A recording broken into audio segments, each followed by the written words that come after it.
Olá, boa noite. Boa noite.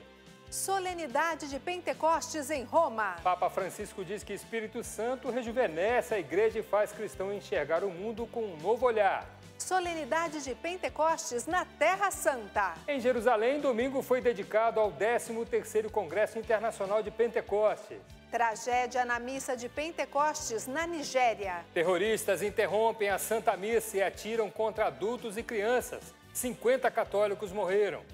Dia Nacional do Teste do Pezinho. Mães são incentivadas a realizar o teste nos recém-nascidos e prevenir várias doenças. O Cardeal da Esperança. Exposição e debates teológicos marcam o centenário do Cardeal da Esperança, Dom Paulo Evaristo Arnes. Festa de Pentecostes em Brasília reúne cerca de 1 milhão de pessoas. A festa do Divino Espírito Santo em São Luís do Paraitinga, interior de São Paulo. E a história do diácono William Guimarães, um dos 8 novos padres que serão ordenados na Canção Nova no próximo domingo. Segunda-feira, 6 de junho de 2022, o Canção Nova Notícias está no ar.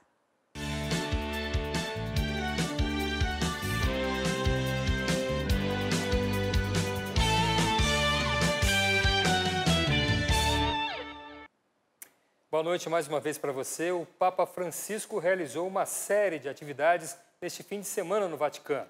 Entre os compromissos, a Santa Missa da Solenidade de Pentecostes. Em sua homilia, afirmou que é o Espírito Santo que rejuvenesce a Igreja e que cabe a cada cristão invocá-lo todos os dias para assim enxergar o mundo com um novo olhar. A Santa Missa foi presidida pelo cardeal Giovanni Battista Re e Francisco esteve presente durante toda a celebração. O Santo Padre pronunciou a homilia sentado em sua cadeira de rodas e com voz forte disse a todos os fiéis que o Espírito Santo não é idealista, mas concreto. Ele age no aqui e agora, pois o local onde estamos e o tempo que vivemos são os lugares da graça. O pontífice recordou ainda que o Espírito Santo é o amor. Ele nos faz sentir amados e nos ensina a amar. O Espírito Santo também é o motor da nossa vida espiritual. E completou, ainda que tenhas perdido a confiança em ti próprio, Deus confia em você. Esta é a memória do Espírito, que faz nos recordar continuamente, Deus lembra-se de ti. Dio se ricorda di te. Em seguida, Francisco se dirigiu até o Palácio Apostólico para saudar os fiéis presentes na Praça de São Pedro. Antes da oração do Regina Coeli, o Papa refletiu sobre o Evangelho do domingo e, em seu apelo final, disse com pesar que já se passaram 100 dias do início da agressão armada contra a Ucrânia. O pontífice exortou para que sejam realizadas verdadeiras conversações, negociações concretas para um cessar-fogo e para uma solução sustentável, que o clamor desesperado do povo sofredor seja ouvido, que a vida humana seja respeitada e que tenha fim este terrível pesadelo da guerra, que é a negação do sonho de Deus, e pediu para que todos continuem a rezar e a trabalhar pela paz incansavelmente. Senza stancarci. O Papa expressou ainda sua satisfação pela trégua no Iêmen, que foi renovada por mais 2 meses. E também recordou do povo brasileiro e, com tristeza, assegurou suas orações pelas vítimas dos deslizamentos de terra causados pelas chuvas torrenciais na região metropolitana de Recife. Na região metropolitana de Recife, em Brasília. Já no sábado, o Papa se encontrou com um grupo de aproximadamente 160 crianças que vivem em condições de fragilidade pessoal ou social, inclusive refugiados ucranianos. Durante um momento de interação espontânea, um garoto expressou seu desejo de que o Papa fosse para a Ucrânia para salvar as crianças que estão sofrendo.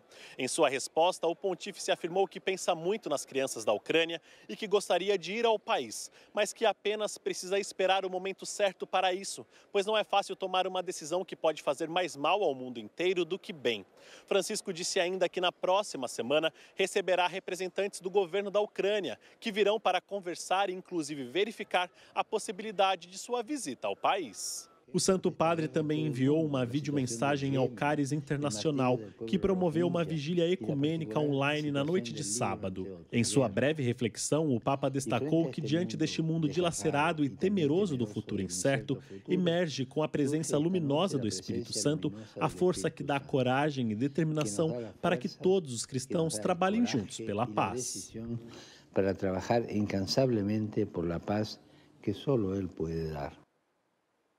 Na Terra Santa, o domingo de Pentecostes também foi marcado por celebrações importantes.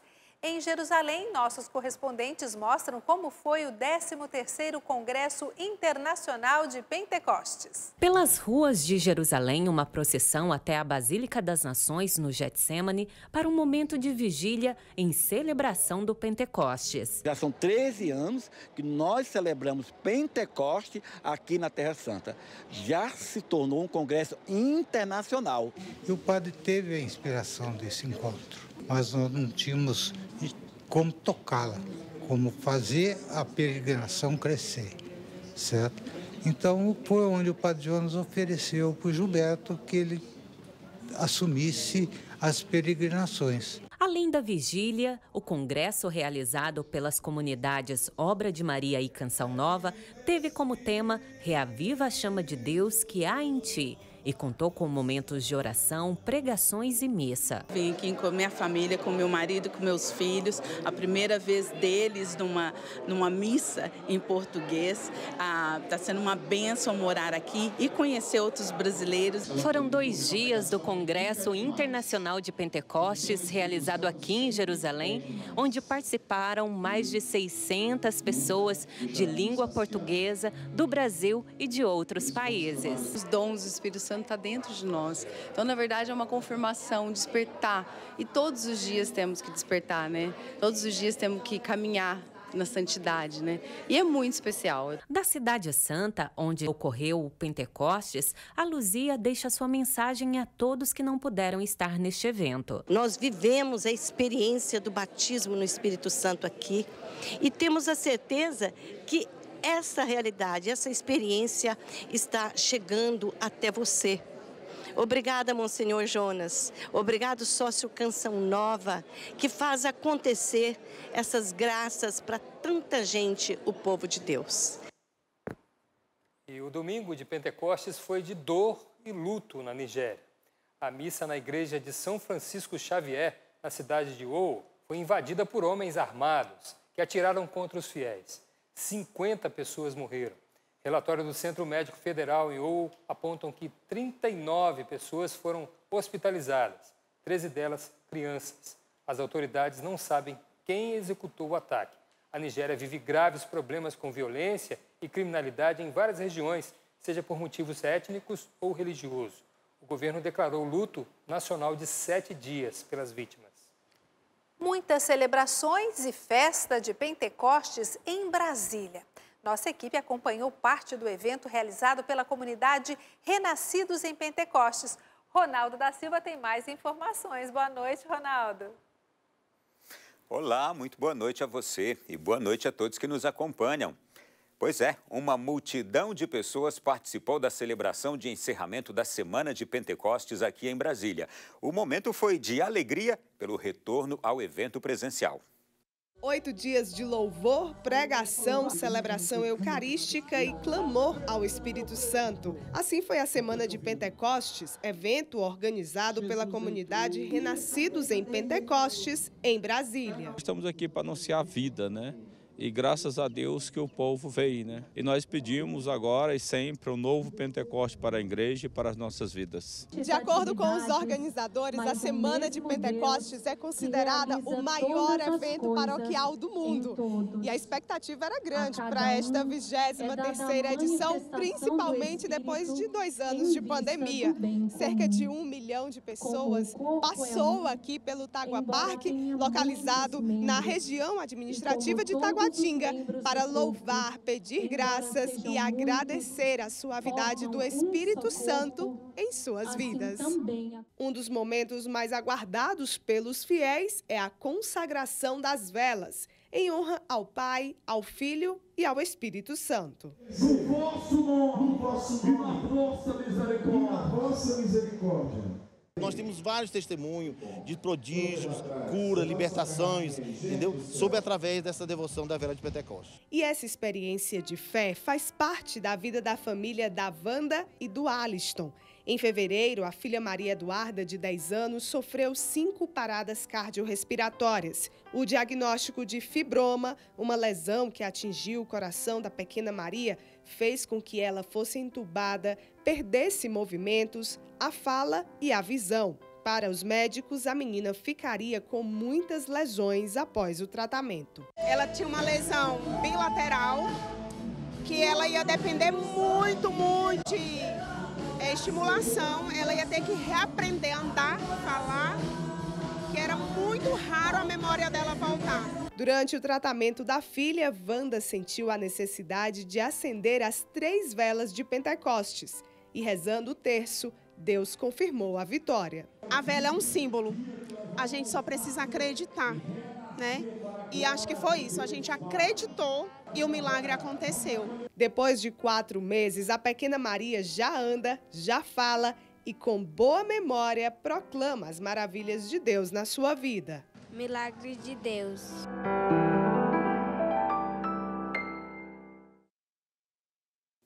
E daqui a pouco a gente volta com mais informações, mas antes eu quero lembrar que é por meio da sua doação que nós da Canção Nova conseguimos levar até você notícias como essa que acabamos de mostrar.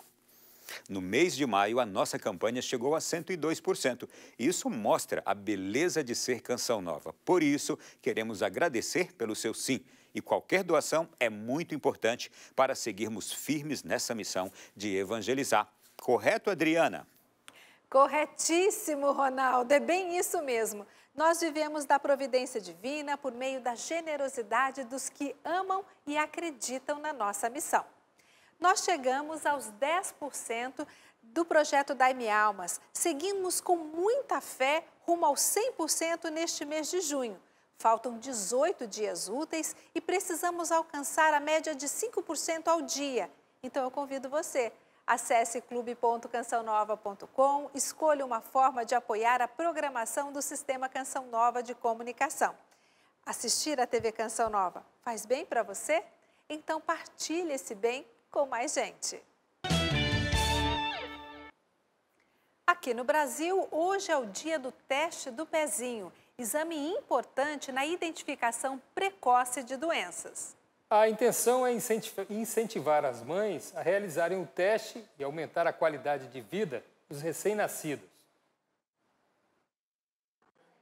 Ravi é tão forte que nem chorou durante o teste. Parece sentir que essa gotinha de sangue pode ser importante em seu futuro. Para a mamãe, o momento é de expectativa e esperança.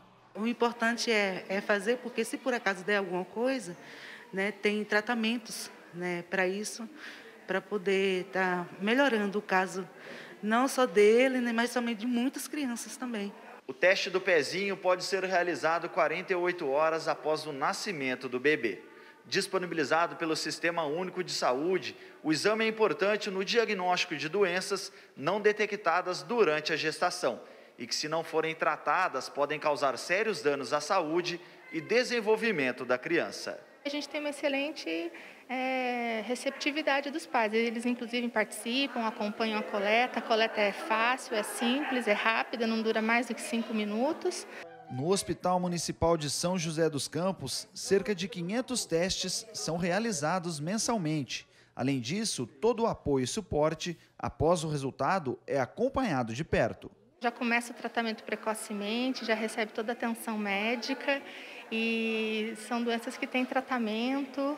Em 2021, cerca de 2 milhões de pessoas nasceram no Brasil. E a maior dificuldade é conscientizar para que os pais busquem o resultado do exame. Após a saída da maternidade, tenham a consciência de ir em busca do resultado, que sai em torno de 30 dias após o nascimento. Fica disponível na internet, a gente dá as orientações de como buscar e também pode ir na UBS mais próxima. O Ravi já está nos braços da mamãe, que agora poderá dar carinho e afeto, sabendo que, se precisar de ajuda, está no lugar certo. O sentimento de alívio, né? Porque a gente está dentro do hospital para isso, né? Se por acaso acontecer alguma coisa, eles estão aqui para poder salvar, né, os nossos filhos. É importante mesmo, e tão importante que nós vamos continuar falando do teste do pezinho. Isso porque um projeto de lei que tramita na Câmara dos Deputados responsabiliza o ministro, secretários estaduais e municipais de saúde pela realização do teste em recém-nascidos. Assunto para Ronaldo da Silva, em Brasília, para esclarecer para a gente, não é isso, Ronaldo? É exatamente isto. Segundo o autor do projeto de lei, não é correto responsabilizar o profissional de saúde pela não realização do teste do pezinho, pois quem detém as condições para determinar ou não sua realização é o gestor do Sistema Único. Vamos entender melhor na reportagem de Camila Castro. Atualmente, o Estatuto da Criança e do Adolescente estabelece pena de detenção de 6 meses a 2 anos para o médico, enfermeiro ou dirigente de maternidade que deixar de realizar o teste do pezinho. No entanto, um projeto de lei do deputado federal Diego Garcia, do Republicanos Paraná, quer mudar isso. Na visão do parlamentar, a responsabilidade deve ser dos secretários estaduais e municipais e ministro da Saúde pela realização do teste do pezinho em recém-nascidos. Ele alega que não é correto responsabilizar o profissional da saúde pela não realização do teste, pois quem detém as condições para determinar ou não a sua realização é o gestor do SUS. O projeto será analisado pelas comissões de Seguridade Social e Família e de Constituição e Justiça e Cidadania, antes de ser votado pelo plenário da Câmara. O teste do pezinho é um assunto que já foi discutido várias vezes aqui no Congresso Nacional. Em abril do ano passado, o Senado aprovou o projeto de lei que amplia o número de doenças rastreadas pelo teste feito pelo Sistema Único de Saúde, o SUS. Um mês depois, o presidente da República, Jair Bolsonaro, sancionou a lei que altera o Estatuto da Criança e do Adolescente para aperfeiçoar o Programa Nacional de Triagem Neonatal. Agora, o teste pode identificar até 50 doenças raras. Avançamos a investigação, o diagnóstico prematuro de 6 doenças para 50. Nós estamos satisfeitos porque eu ainda acredito que a lei já sancionada cumprirá o seu efeito. As secretarias municipais tiveram 1 ano para se adaptarem às novas regras. Durante atendimentos de pré-natal e trabalho de parto, os profissionais de saúde deverão informar a gestante e aos acompanhantes sobre a importância do teste do pezinho e sobre eventuais diferenças existentes entre as modalidades oferecidas no Sistema Único de Saúde e na rede privada de saúde. E acontecerá amanhã a tradicional Marcha pela Vida. Depois de 2 anos com o evento realizado de forma virtual, os defensores da vida desde a concepção retomarão a caminhada pela esplanada dos ministérios aqui em Brasília. A marcha deste ano também chama a atenção dos eleitores sobre a importância de votar em candidatos que sejam contra o aborto. Milhares de jovens, adultos, crianças, autoridades e religiosos vão às ruas para defender a vida desde a concepção. A 15ª Marcha Nacional pela Vida terá início às 14 horas desta terça-feira, 7 de junho. A concentração será em frente ao gramado da Biblioteca Nacional, na Esplanada dos Ministérios. A edição deste ano traz a campanha A Vida Depende do Seu Voto, feita durante todo o ano eleitoral para mobilizar os brasileiros a considerarem candidatos que se comprometam em garantir o direito básico e constitucional à vida, inclusive para os bebês que estão no ventre de suas mães. A presidente do Movimento Brasil Sem Aborto convida todos a estarem na manifestação e ser o verdadeiro porta-voz de quem ainda não pode falar. Compareçam à esplanada, estejam conosco neste momento, mostrando que o povo brasileiro é a favor da vida. Nós sabemos que o povo brasileiro se posiciona a favor da vida e contra o aborto. Participantes da marcha pedem pela aprovação do Estatuto do Nascituro, o projeto de lei 478 de 2007, que tramita na Câmara dos Deputados e aguarda ser pautado na Comissão de Defesa dos Direitos da Mulher. A medida prevê também a proibição de pesquisas com células-tronco embrionárias no país. Ano passado, um levantamento do Paraná Pesquisas revelou que 79% dos brasileiros são contrários à legalização do aborto. A Marcha pela Vida evidencia o que está no coração de milhares de pessoas. Nenhum direito pode existir sem o primeiro e mais importante, o direito de nascer. A gente fica por aqui. Desejo a todos uma boa noite e um bom começo de semana a todos. Hoje teve lançamento de livro em homenagem aos 100 anos de nascimento de Dom Paulo Evaristo Arnes. Vamos a São Paulo conversar com Rodrigo Luiz para saber mais informações sobre este assunto. Boa noite, Rodrigo. Boa noite, Adriana Pereira. Boa noite a todos. Olha, aqui em São Paulo foi lançado hoje mais um livro sobre o Cardeal da Esperança, como ele ficou conhecido. O Cardeal Arnes faleceu em 2016 e continua sendo inspiração para muitos autores. A obra trata da missão de um bispo, a de exercer o cargo de ensinar, santificar e governar. O lançamento da obra aconteceu no campus da PUC Ipiranga e faz parte das comemorações do centenário de nascimento de Dom Paulo Evaristo Arnes, que vai até setembro. Mais de 21 autores colaboraram para a publicação do livro. A espinha dorsal do exemplar revela as realizações de Dom Paulo, a tarefa de santificar e a experiência de governar. E que vai nos dando uma noção completa do que foi o ministério episcopal de Dom Paulo na Arquidiocese de São Paulo, sua importância não somente para a Arquidiocese, mas para a história do Brasil e também para dizer do mundo. É um profeta da paz, um defensor dos direitos humanos e, sobretudo, da dignidade humana. Além do lançamento de um livro, uma exposição com fotografias históricas sobre a vida de Dom Paulo Evaristo Arnes está em cartaz aqui na PUC Ipiranga até o dia 20 de junho. São 40 imagens que retratam a vida do Cardeal da Esperança. Natural de Forquilinha, Santa Catarina, Cardeal Arnes faleceu em São Paulo em 2016. Nomeado bispo auxiliar de São Paulo em 1966, tomou posse com uma cruz nos ombros. Foi o 5º arcebispo e o 3º cardeal da Arquidiocese de São Paulo. Foram 71 anos de vida sacerdotal. Jornalista, defensor da democracia e dos direitos humanos, escreveu 56 livros e seu legado inspira gerações. A Semana Teológica, que teve início hoje na PUC, também se debruça sobre o perfil do cardeal. Diversas reflexões sobre a figura de Dom Paulo, sobretudo como pastor da Arquidiocese de São Paulo, que é conhecido, claro, na opinião pública por suas lutas em favor dos direitos humanos, da redemocratização e assim por diante, mas Dom Paulo foi um arcebispo. Este estudo que aqui se faz na Semana Teológica possa também marcar, digamos assim, uma contribuição para aquilo que fica para a memória, para a história a respeito de Dom Paulo. Começa amanhã a Assembleia do Regional Sul 1 da CNBB, Conferência Nacional dos Bispos do Brasil. O Regional Paulista é o maior do país e conta com 6 arquidioceses e 36 dioceses. O encontro de edição número 84 acontece em Itaici, interior paulista, e vai até quinta-feira. E a partir de 7h30 da noite, você acompanha direto daqui de São Paulo a missa na Catedral Nossa Senhora do Líbano.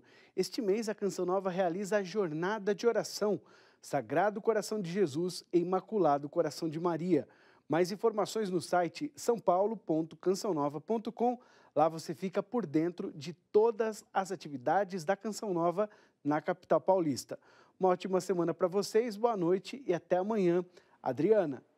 Boa noite, Rodrigo. Bom descanso para você e para toda a equipe. E o Papa Francisco fez uma doação em favor das vítimas da tragédia em Olinda e Recife, que provocou a morte de 128 pessoas. A doação aos atingidos pelas chuvas de Pernambuco foi feita através da Caritas Arquidiocesana. O Santo Padre expressou oração pelas vítimas dos deslizamentos causados pelas chuvas torrenciais naquela região do Brasil. Na doação autorizada na última sexta-feira, são destinados, em nome da Caritas Arquidiocesana, mais de R$150 mil. E representantes da União Europeia, ou melhor, o representante da União Europeia visita em Pernambuco as famílias atingidas pelas fortes chuvas. Roma Manchera veio à região a convite da Caritas Regional Nordeste 2. Os números atualizados já registraram 128 mortes e 9 mil pessoas estão desabrigadas. 24 municípios decretaram situação de emergência. As pessoas que perderam suas casas com a enxurrada que varreu a região metropolitana de Pernambuco há cerca de uma semana estão alojadas em 106 abrigos.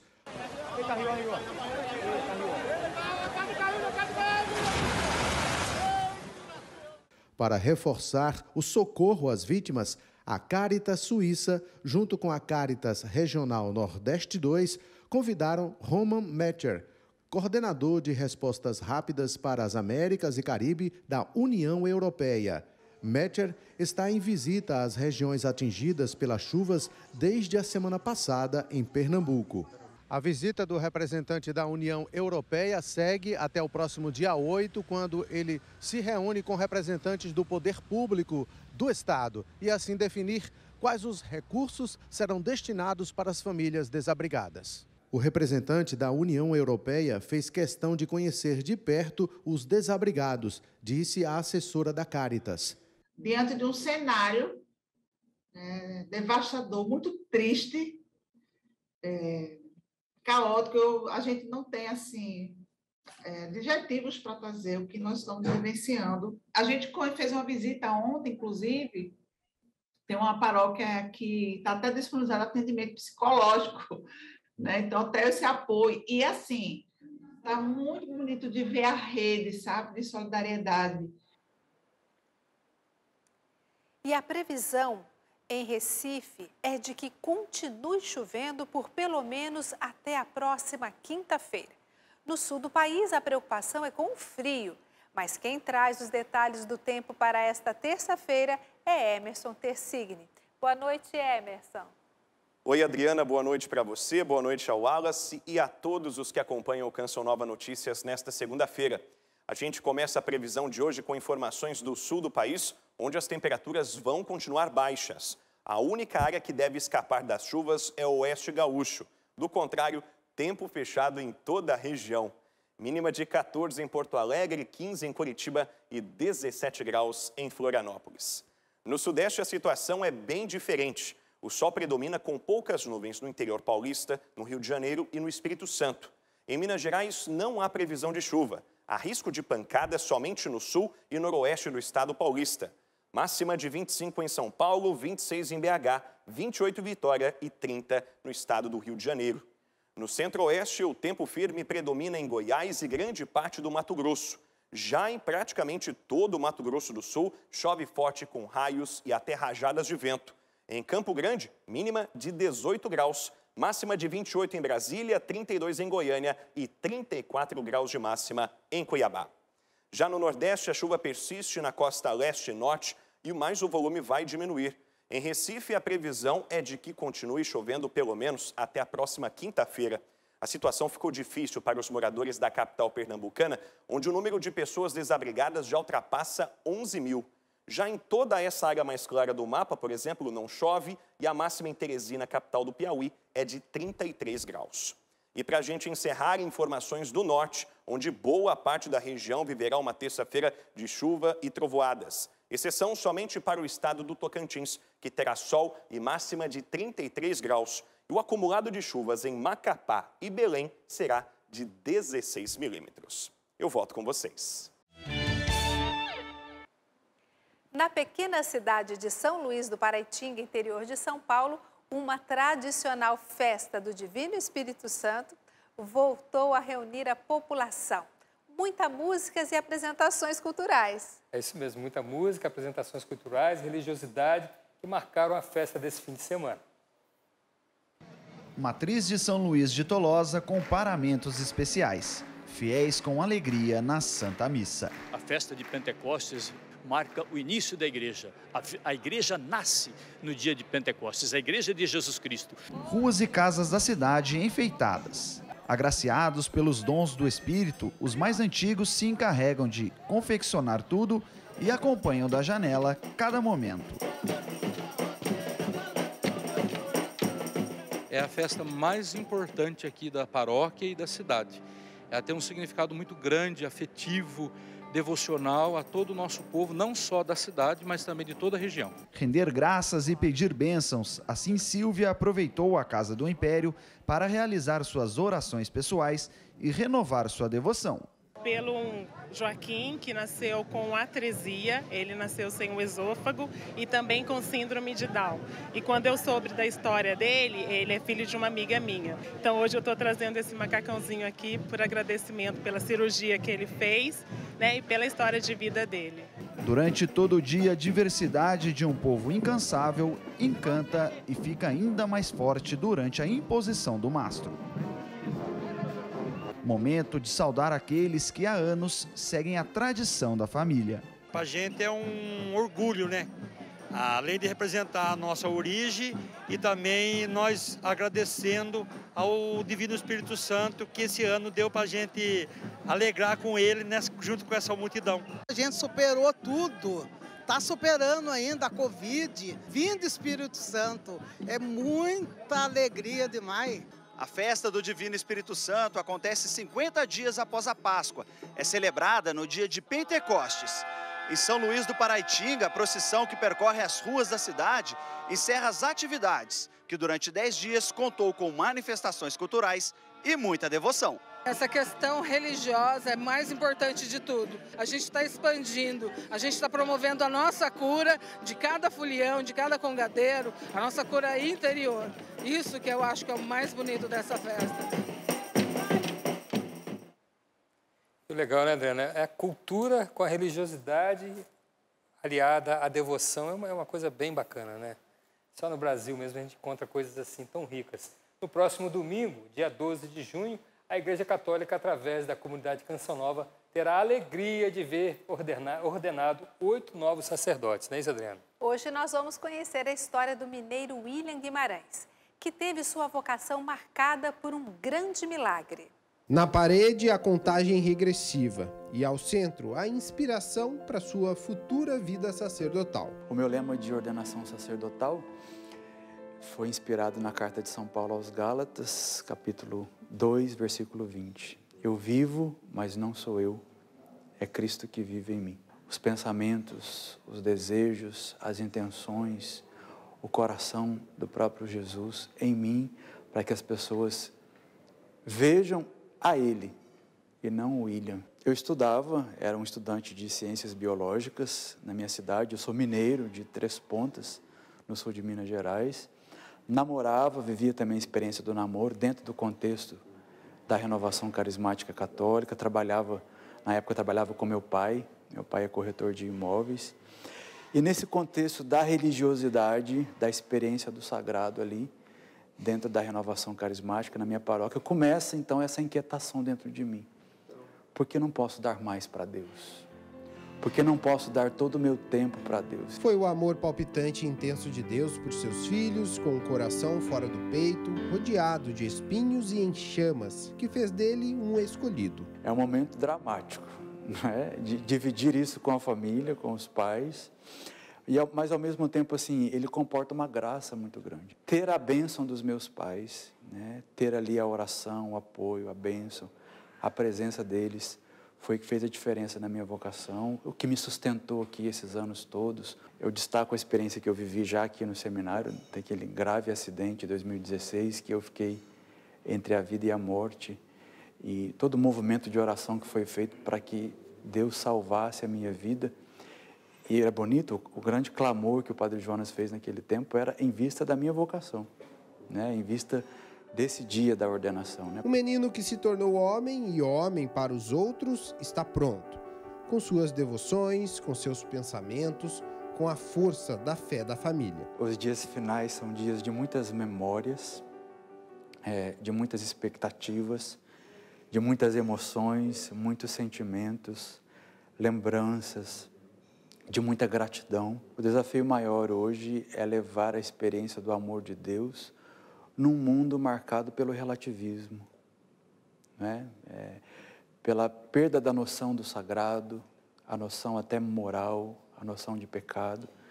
Então, o desafio maior é fazer com que as pessoas experimentem o amor de Deus, a misericórdia de Deus e, de fato, viva essa experiência da conversão, da mudança de vida. Que Jesus, manso e humilde de coração, faça do nosso um coração semelhante ao vosso e perseverante nas orações para a missão de mais um de seus filhos. Um leigo se prepara rezando por nós pela nossa vocação e, ao mesmo tempo, olhando para o Padre e buscando ver nele a pessoa de Cristo e encontrar no Padre a experiência do divino que ele tanto aspira e deseja.